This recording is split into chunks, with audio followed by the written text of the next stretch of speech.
నేను ఫస్ట్ ఒకటి అనుకున్నానమ్మా, అంటే వస్తాము నాయనందరూ అనేక రకాలుగా ఎలక్షన్ అయిన మాట్లాడుతుంటారు, మైకులు పట్టుకుంటూ ఉంటారు, అవసరాలు ఏది ఉంటే దాని గురించి ఏదని కానీ ప్రతి ఒక్కరు నో అనేది లేదు, వేస్తాను కూడా పోతూ ఉంటారు. కానీ నేను ఎప్పుడు చెప్తుంటా వీళ్ళందరికీ కూడా, కమిట్మెంట్ ఇచ్చేటప్పుడే ఆలోచించాలి. కమిట్మెంట్ ఇస్తే మనం కమిట్మెంట్కి స్టాండ్ అయి ఉండాలి. ఎన్ని బాధలలో వస్తాయి, బాధలు కష్టాలు అన్నింటిలో అన్ని రంగాలలో ఉండనే ఉంటాయి. కానీ అవసరం అయితే మన జోబులోకి వెళ్ళి డబ్బులు పెట్టైనా ఇచ్చిన కమిట్మెంట్కి మాత్రం నిలబడాలని ఎప్పుడు చెప్తా ఉంటాను నేను. ఎందుకంటే ఈరోజు నేను చాలా నేను 100 కోట్లు రాజకీయాలు వచ్చినాక సంపాదించకుండొచ్చు, రోడ్ కోర్స్ కాక. కానీ ఇది టాటా సీన్ అని వస్తుందంటే ఇంత 100 మంది అన్న ఇస్తున్నావు నిన్ను ఒకసారి చూసుకోదామని చెప్పి వచ్చినామన్నా అని చెప్తే నాకు ఈరోజు 100 కోట్లు సంపాదించినంత దానికంటే ఎక్కువ ప్రేమ నాకు వాళ్ళు చూపిస్తూ ఉన్నారు. ఈ ఆప్యాయత రాజకీయాలలో పడుతూ ఉన్నాను నేను.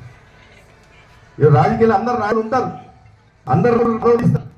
కానీ ఈరోజు నేను ఈ ప్రాంతానికి అన్ని మంచిగా ఆ రోజు నన్ను ఉంగరం మూర్తి మీద మరి 8600 మెజార్టీతోని ఆ రోజు నన్ను రాష్ట్రంలోనే నంబర్ 1 మెజార్టీగా నన్ను గెలిపించుకున్న విషయం నేను ఎప్పుడు కూడా ఈ అమీన్పూర్ ప్రాంతాన్ని మర్చిపోను. ఈరోజు ఈ ప్రాంతం అంతా కూడా వివిధ రాష్ట్రాల నుంచో వివిధ జిల్లాల నుంచో అందరం వచ్చి ఇక్కడ కలిసి నా తమ్ముళ్ళక ఉంటా ఉన్నాం. ఈరోజు ఒక మంచి వాతావరణం ఇవ్వాలని చెప్పి మరి ఆ రోజు కొత్త కొత్త కాలనీలు విస్తరిస్తున్నా ఆ కాలనీలలో కావాల్సినటువంటి కార్యక్రమాలన్నీ కూడా ఆ రోజు నా 11 రోజులు మరి నేను ఏ మాదిరిగా చేసినో ఈ రోజు కూడా అదే ప్రేమ అదే మర్యాదతో ఆ ఉన్నటువంటి పాత కాలనీ వాళ్ళందరూ కూడా ఈ రోజు కూడా నన్ను గుర్తు చేసుకుంటున్నారంటే మరి ఈరోజు నేను జన్మలు చేసినటువంటి పుణ్యం ఇదన్నీ నేను భావిస్తా ఉన్నా. ఈరోజు ఎన్ని 100 కోట్లు 1000 కోట్లు పెట్టాలన్నా ఈ ఆప్యాయత ఎప్పుడు ఎవరికి కూడా వస్తున్న విషయాన్ని నేను గుర్తు చేస్తా ఉన్నా. అందులో భాగంగానే ఈ రోజు లావణ్య శశిధర్ రెడ్డి గారు మరి ఈ రోజు ఈ ప్రాంతంలో కౌన్సిలర్ గా నేను ఆ రోజు మాట ఇచ్చి వీళ్ళని గెలిపండి అని చెప్తే మరి అందరూ ఓట్లు ఆశీర్వదించినారు. వారందరూ కూడా ఇచ్చిన కమిట్మెంట్ మల్లారెడ్డి కల్లో కావచ్చు, మరి భరత్ నగర్ లో కావచ్చు, మరి ఇక్కడ సుజాలక్ష్మిలో కావచ్చు, బసవేశ్వర్లో కాలనీ కావచ్చు, మరి వారు ఎక్కడైతే కమిట్మెంట్ ఇచ్చారో అక్కడ మరి ఇలాంటి షెడ్లు కావచ్చు, మండపాలు కావచ్చు, కమ్యూనిటీ కావచ్చు, సీసీ రోడ్లు కావచ్చు, డ్రైవ్లు కావచ్చు, సీసీ కెమెరాలు కావచ్చు, అన్ని అభివృద్ధి భాగంలో ఎక్కడ కూడా వెనక జరగకుండా వాళ్ళు చేసి పెట్టినంటే అందరం ఒక్కసారి చెప్పటతో వాళ్ళందరూ కూడా అభినందించాల్సినటువంటి అవసరం తెలియజేస్తా ఉన్నా. ఇలాంటి న్యాయం మనం తయారు చేయాలని చెప్తా ఉన్నా. ప్రతి దగ్గర కూడా ఇది ఆదర్శంగా తీసుకొని ముందుకు నడవాలి ప్రతి ఒక్క నాయకుడు నేను ఈ సందర్భంగా తెలియజేస్తా ఉన్నా. ఈ రోజు 2 విషయాలు ఉంటాయి. ఒకటి అభివృద్ధి విభాగం, ఇంకొకటి మనందరం ఈ ప్రాంతంలో వివిధ రాష్ట్రాల నుంచో వివిధ జిల్లాల నుంచో మనందరం మూడొచ్చి ఒక దగ్గర స్థిరపడ్డాం. ఈ రోజు మనం ఈ ప్రాంతంలో మనం ఏమి పని చేస్తున్నా కొట్టికి మనం ఏదన్నా చేయడం కాదు. కానీ మంచి చెట్టు రోడ్డు మొత్తం మంచి చెట్టు ఏదైనా లేకపోతే గాలికి వచ్చి మన మీద పడ్డా ఈ ప్రాంతంలో నాకు శశిధర్ ఉన్నాడు, లావణ్య శశిధర్ రెడ్డి కాకినాడ ఉండే ఒక భరోసా నీలో నింపిన వాళ్ళని ఒకసారి ఆలోచించారు. అభివృద్ధి అంటే ఒక భాగం, అది కౌన్సిలర్ గా ఉన్నాం అది పెట్టినాం.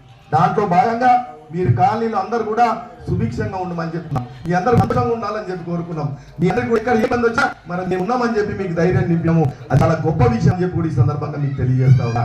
రోజు దాదాపుగా 14 లక్షల రూపాయలతో ఈ రోజు ఇక్కడ మీ కమ్యూనిటీ హాల్ ఈ రోజు 120 ఇళ్ళు 130 ఇళ్ళు ఉన్నటువంటి ఈ మరి మాట్లాడుకుందాం చెప్పి కూడా ఒక జాగా అర్థం లేదు మనకని చెప్తే ఆ రోజు మాట ఇచ్చినట్టు ఈ రోజు మాట నిలబెట్టుకున్నాడు. నిజంగా ఏదన్నా మాట ఇచ్చినప్పుడు కమిట్మెంట్ ఇచ్చినప్పుడు ఆ కమిట్మెంట్ అయితే ఆ సంతోషం వేరేనే ఉంటుంది. ఈరోజు నిజంగా ఈ 5 ఏళ్ళ పరిస్థితుల్లో చెప్పినటువంటి కమిట్మెంట్లు దాదాపుగా 80-90% మరి ఈ రోజు నిలబెట్టుకున్నాను. నేను కూడా చాలా వాళ్ళని అభినందిస్తా ఉన్నా. అందరినీ కూడా ఇంకా వాళ్ళకి ఎదగాలని చెప్పి కూడా మనస్ఫూర్తిగా కోరుకుంటా ఉన్నా. మరి తప్పకుండా స్పెషల్ ఆఫీసర్లు ఉంటారు, ఇది మన సీసీ రోడ్ కావచ్చు, ఇంకా మన డ్రైనేజీలు కావచ్చు, ఇంకా విషయాలు ఏమైనా ఉన్నాయి ఉంటే అభివృద్ధి కార్యక్రమంలో తప్పకుండా మరి స్పెషల్ ఆఫీసర్ ఉంటారు కాబట్టి మనం తప్పకుండా మన ప్రభుత్వమే ఉంది కాబట్టి తప్పకుండా నా సహకారం తప్పకుండా కాలనీ డెవలప్మెంట్ విషయంలో పూర్తి స్థాయిలో నా సహకారం ఉంటుందని చెప్పి కూడా మరొకసారి మీ అందరూ కూడా మాటిస్తా ఉన్నా. మీ అందరు కూడా సంతోషంగా ఉండండి, మీ అందరు కూడా ఆనందంగా ఉండండి. మీకు ఏదున్నా ఈ ప్రాంతంలో తప్పకుండా కాటా శ్రీనివాస్ గౌడ్ అనే వ్యక్తి, కాటా సీనన్ అనే వ్యక్తి మీకు ఎప్పుడు కూడా అండగా ఉంటాడమ్మా అని చెప్పి కూడా మీ అందరికి కూడా ఈ సందర్భంగా తెలియజేస్తూ మీ అందరు మహిళలందరూ కూడా గతంలో తనను తీసుకొచ్చినాను కేవలం చెప్తా ఉన్నామా మీ మహిళల సోదరు మన గురించి ఆ రోజు ఆమెను తీసుకురావడం జరిగింది. ఎందుకంటే ఆ రోజు అందరూ నా దగ్గరకు వచ్చి వాళ్ళ బాధలు కష్టాలు చెప్పుకోలేరు. ఆడపిల్లలను అందరూ కూడా నా దగ్గర నేరుగా వచ్చి చెప్పుకోలేరు. తనను బయటికి తీసుకొస్తే తనను రాజకీయాలకు తీసుకొస్తే మరి మీ అందరికి ఏదైనా ఉంటే కూడా తనకు చెప్పుకొని మరి నా ద్వారా పని చేయించుకుంటారని చెప్పి తనను తీసుకురావడం జరిగింది.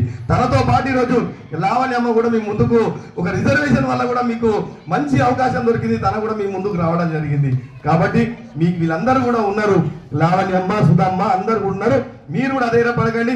ఇంకేమన్నా డెవలప్మెంట్ విషయంలో మీకేమన్నా మీ కాలం మీద మీకు నిలబడడానికి ఏదైనా నేర్చుకోవడానికి మగం వర్క్లనో లేకపోతే బ్యూటీషియన్ అనో ఇంకోటి అనేక రకాల ఉన్నటువంటి కార్యక్రమాలు ఉన్నాయి.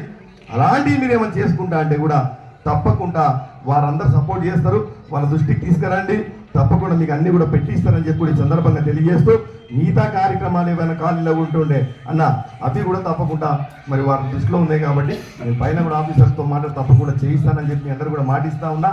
మీ అందరూ సాఫ్ట్వేరేనా సాఫ్ట్వేరేనా ఇంకడన్నా అటు ఇటు కదా అన్న అంటున్నాడు. అన్న నువ్వు నవ్వుతూనే ఉండాలి, నువ్వు ఎప్పుడు కూడా అంటే నిజాయితీగా ఉంటావు.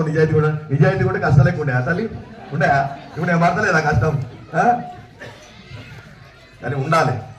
రాజకీయాలు వచ్చినప్పుడు ఒక మాటకి నిబద్ధతకి నిలబడి ఉండాలి. కాబట్టి నేను ప్యాషన్గా రాజకీయాలు చేస్తాను. రాజకీయాలకు వచ్చి నా స్వార్థం గురించో నేనేదో సంపాదించుకోవాలో నేనేదో ఆర్థికంగా ఎదగాలనో అని చెప్పి ఆలోచన చేసి రాలేదు. నేను ఒక ప్యాషన్గా రాజకీయాలకు వచ్చినాను. వచ్చిన తర్వాత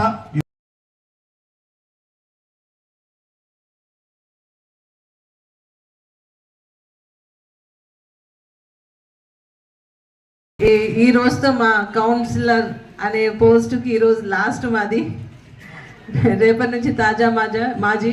కానీ నేనైతే అనుకుంటున్నా ఏంటంటే ఈ 5 ఏళ్ళు మేము కొట్లాడడానికే సరిపోయింది. కొట్లాడి అవన్నీ ఫైట్ చేయడమే రోజు. మా కౌన్సిల్ మీటింగ్ అయినప్పుడల్లా ఒక పంచాయతీ అయితేనే ఉంటుంది, కాకపోతే అది బయటికి రాలేదు. ఆ ఫైటింగ్ చేస్తూ భయపెట్టన్నా మేము తీసుకొచ్చినాము. ఇప్పుడు ఆ అవసరం కూడా లేదు. మేము ఖచ్చితంగా కాడో శ్రీనివాస్ గౌడ్ గారి దృష్టికి తీసుకెళ్ళి పనులు చేయించుకుంటూ ఇంకా ముందు ఇంకా చాలా పనులు ఉన్నాయి కాబట్టి ఆ పనులు కూడా చేద్దాము. ఇప్పుడు శేషన్న చాలా